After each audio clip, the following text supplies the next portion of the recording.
Well, hello, all of my crafty friends. Today I am here with another episode of Can My Cricut Do That?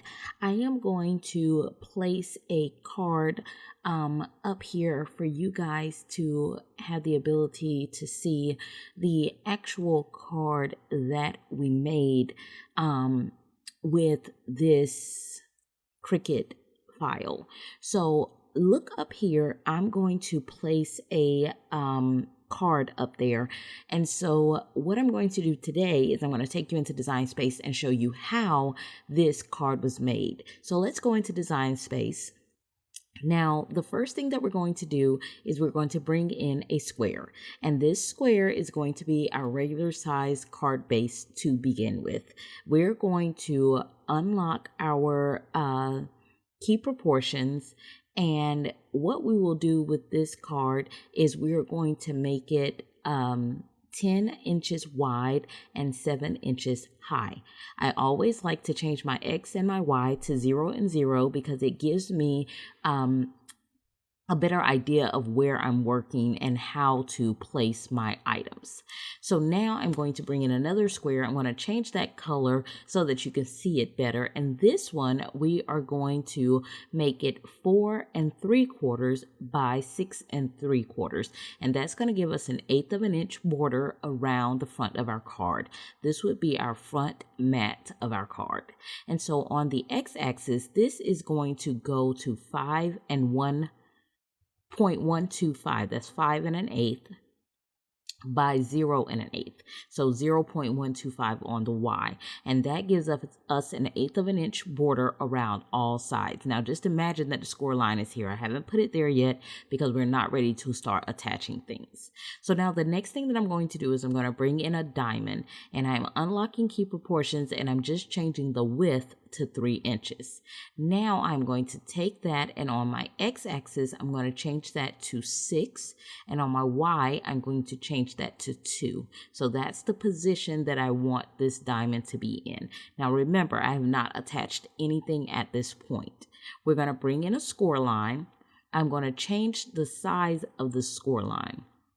This score line is going to be 3.5 inches. Now, as we're moving around, you may see it change back, but we'll need to go back in and change it in a second. I'm going to rotate it to 45 degrees, and on my x-axis, I'm going to change this to 6.5, and on my y-axis, I'm going to change it to 3.5 because 3.5 is half of 7.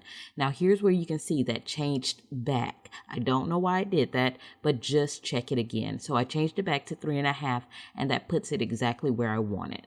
I'm going to duplicate it, and I'm going to rotate this one to 315 degrees. Sorry, I put 3.15 the first time. And on the X, I'm going to go ahead and do 6.5 again, but this time the Y is going to be 0, and that's going to connect those two. Now that I have both of those score lines in, I'm going to go over here and I'm going to change that to cut. I'm going to change both of those to a cut line because I don't want it to score. I'm going to want it to cut that off. And now I'm going to grab both of those score lines and I'm going to duplicate them. Cut lines at this point. I'm going to change that back to the 6.5 mark and the 0 position on the Y.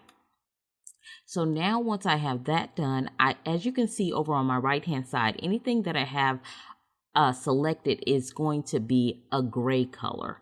So I'm also going to select, I have the 2 lines and the red square. So what I'm going to do with both of those is I'm going to go ahead and, well, actually before I do that, I'm going to need to just grab the diamond and the red square and slice those. So again, nothing is attached yet. So now I'm going to send that backwards. I'm not going to send it to the back. I'm just going to send it backwards a couple of times because I need to bring those cut lines back. So now I'm going to grab both of those cut lines and the red square, which is already selected, and I'm going to click attach on those. I'm going to attach all 3 of those together. So now that that is attached, now I can arrange and send that to the back because we're going to work on our card base. And again, we're going to do the same thing. I'm going to grab the diamond first. I'm going to grab the card base, and I'm going to make sure that I have them both selected, and I'm going to click slice. And the reason that's important is because you only can slice 2 things at a time, and you cannot slice things when they are attached. So this is why I have not attached anything yet.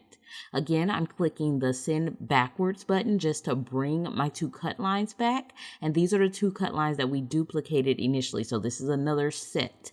I'm going to grab both of those and my card panel. You can see they're gray over here in the layers panel.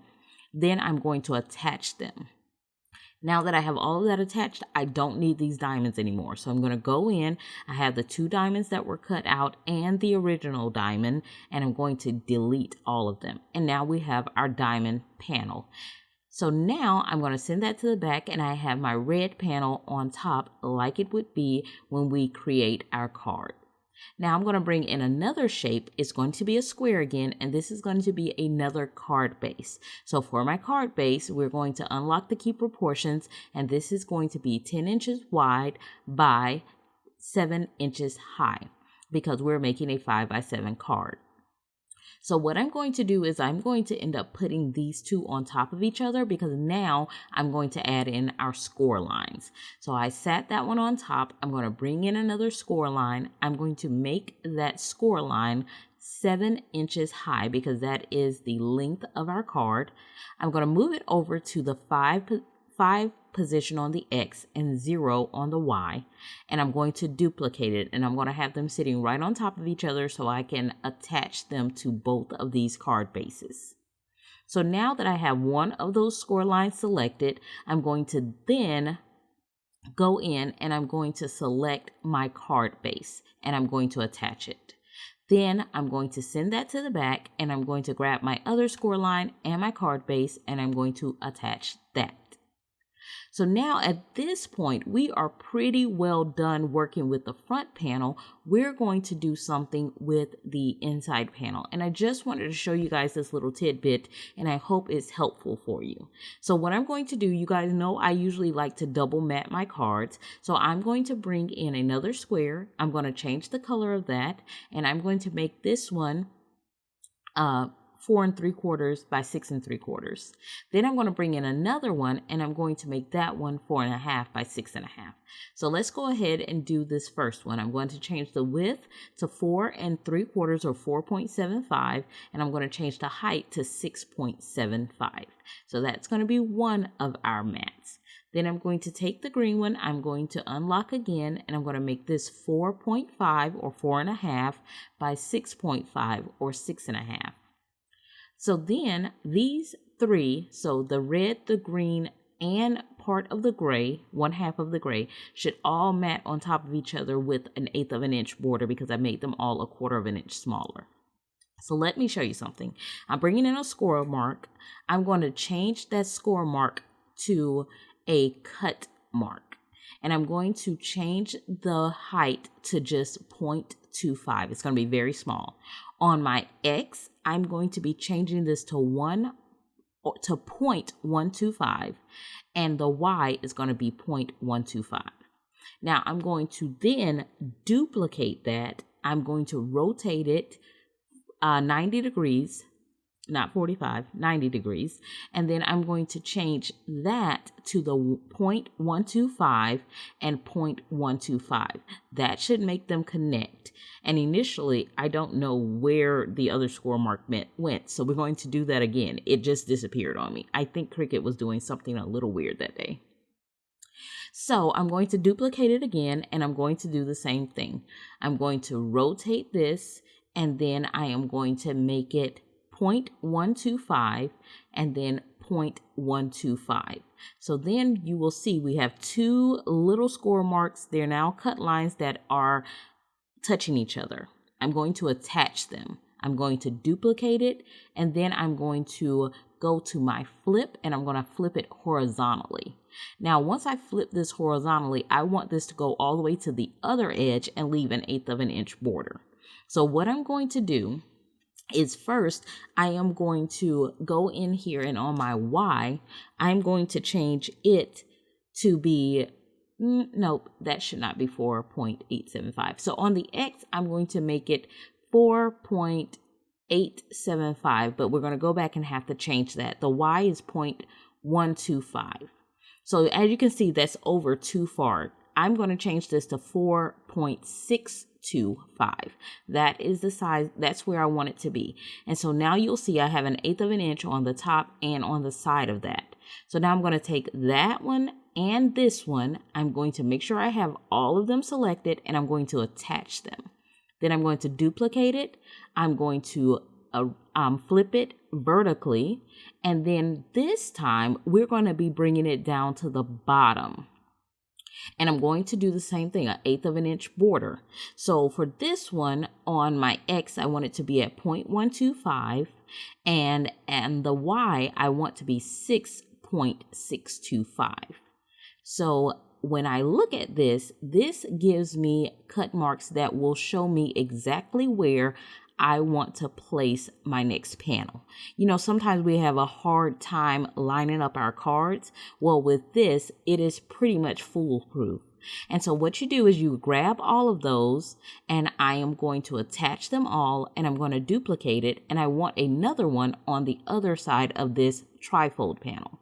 So I'm going to move this to the 5.125 and the 0.125 section.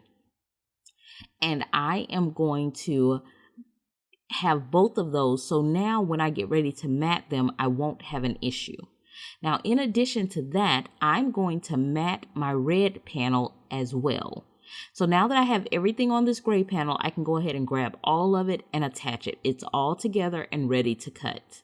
Now let's work on this red panel. So with this red panel, I'm going to go ahead and move it down to the 8-inch mark, and I'm going to move the X-axis to the 0 just because it helps me to know where I want to line this up at.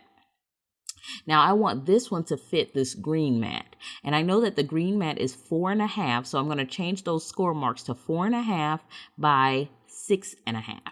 And the reason that I did that is because it's going to cut little notches into this red piece to show me where to sit the green piece. So you want the score marks to essentially be the same size as the card mat that will sit on top. So now let's test. This should fit right into these score marks, and it does. So then when you cut out your card bases, you never have an issue with how to get them to line up perfectly. So I'm going to take those and I'm going to attach them, and now I can duplicate it as many times as I need for each of my card panels. Now typically I would do this for the front of my card panel as well. But in this case, because we have kind of a special fold, we don't really need it because we've already created the border for our front panel. So now I've put the red and the green mat together. I'm going to make sure that I have them both selected in my layers panel, and I'm going to duplicate them 2 more times because we're going to need a total of 3 of our panels for this card design. So now that we have that, we'll move this over just a little bit so you guys can see kind of where this last panel will go. So we're going to take that and we're going to nestle it into the other part. So this is pretty much our card outline. So now, like I said, I've left a card at about the 30-second mark. So you guys look at that and click on it, and that will take you to the video that shows how I used this card panel in a card, and it was from the Something Old, Something New hop that we did a couple of days ago, and that giveaway is still going on. So if you missed that hop, make sure you go ahead and hop along with that as well. So the last thing that I have to do is I have to save this. So if you guys are a part of the craft therapy group and you saw this but you don't want to do it yourself, just let me know and I will pop it into our files, and you guys will have that as a thank you for being a part of my community. If you're not a part of my community, then that information is linked below. As always, love you guys. I hope you guys are having a crafty day, and I hope that this was very beneficial for you guys. I will be coming back, I think, tomorrow. I think we'll see each other again tomorrow. So I hope that you guys enjoyed this. Please let me know in the comments. You guys know I absolutely love having the opportunity to chat with you guys. So please, please, please drop me a comment. Make sure that you like, subscribe if you aren't, and become a part of the community. You know, we are having a lot of fun here, or at least I'm having a lot of fun with you guys. And I will definitely be seeing you guys again really, really soon in the next video. Bye-bye.